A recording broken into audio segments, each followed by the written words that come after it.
So I made this nice cabinet about a month or two ago.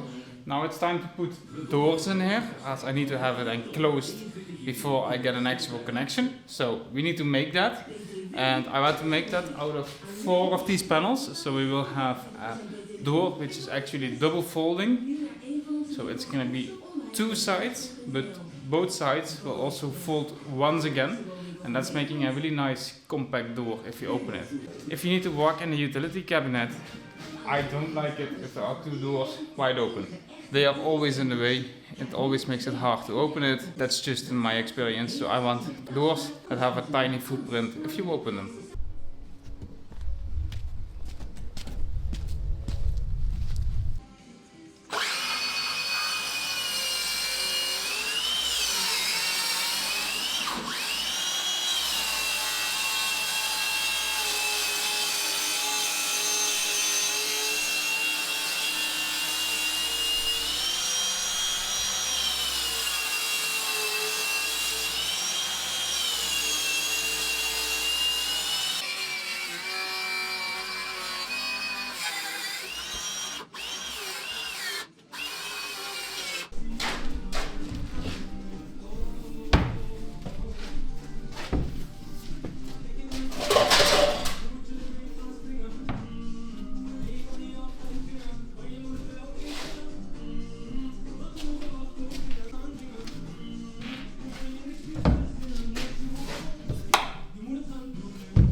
Alright, so far I really like how this worked out. Everything looks straight. I checked it with the laser and it looks perfect. So I really like that. Now what we need to do is, the door actually needs to lock before I get my power here. So we're gonna drill a hole here and here, and then I will install a mechanism like this, which exists out of a lock, but it's not a regular lock. It actually has this rod which goes to the bottom and the top of the cabinet, and a small hook which will actually hook behind some piece of metal, and then we can actually lock it just by rotating it, and it can only rotate with a key. And then I have something which is allowed, which will also work really nice, at least I hope so. And yeah, then we can call this one finished already.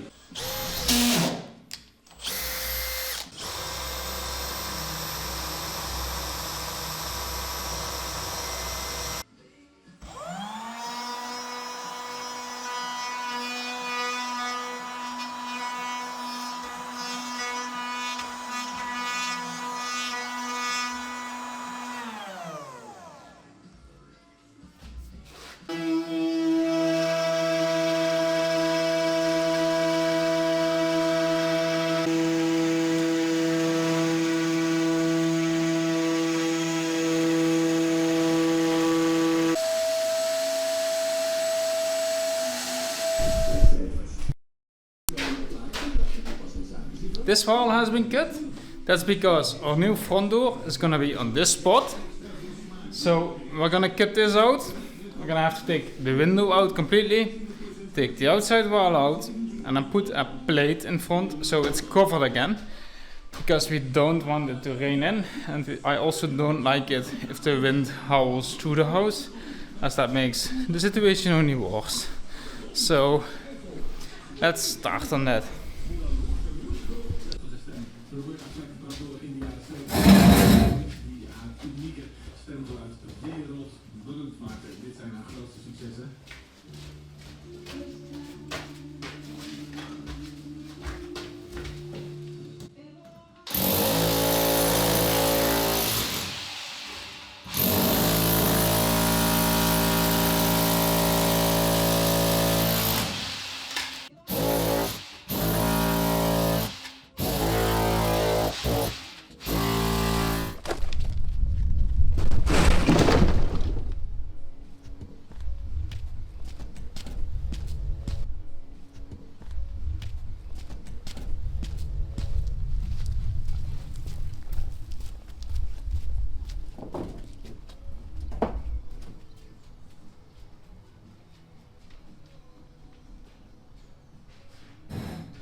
So for our bathroom, because we are gonna make tiles in our bathroom, we need to put extra beams across here, because this roof is not strong enough originally to hold a bathroom with tiles and all the stuff that goes in there.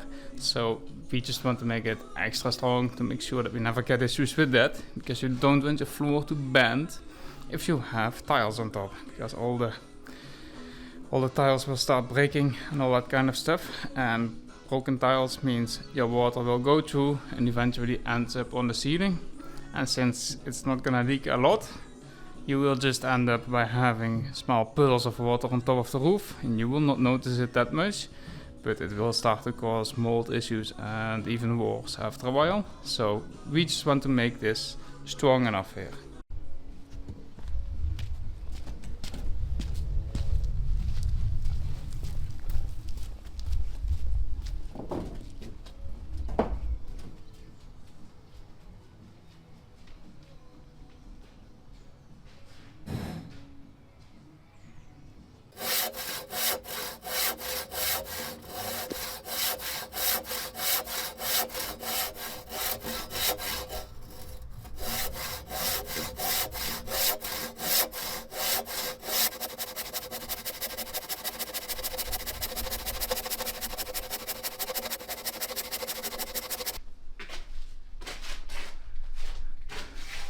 So we got 2 beams in here, which makes them a lot denser, but they are in. They still need to get some cement on there to get in there properly, and also the height still needs to be adjusted a little bit.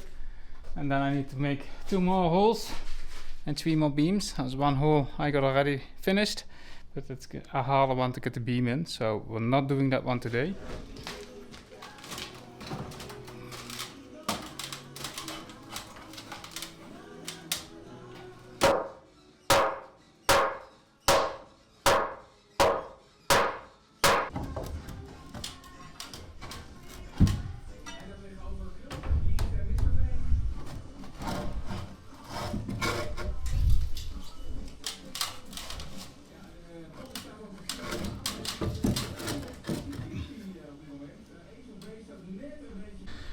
So we got all 5 the beams in. I did support them with supports, and that way we are able to put some cement below it, so they will sit into space.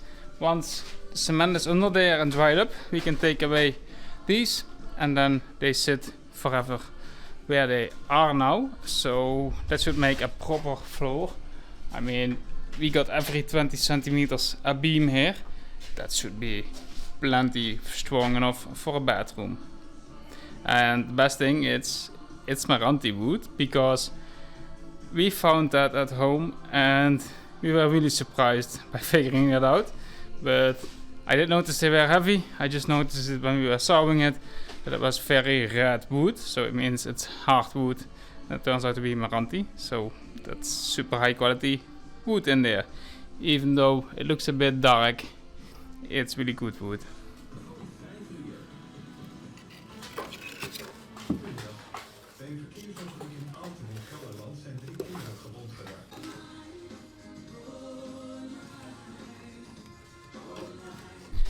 So I put some cement at all the beams, so they are seated in as they will be forever, hopefully. So that should be good. Now it's Sunday, so we're gonna head home and then eat something.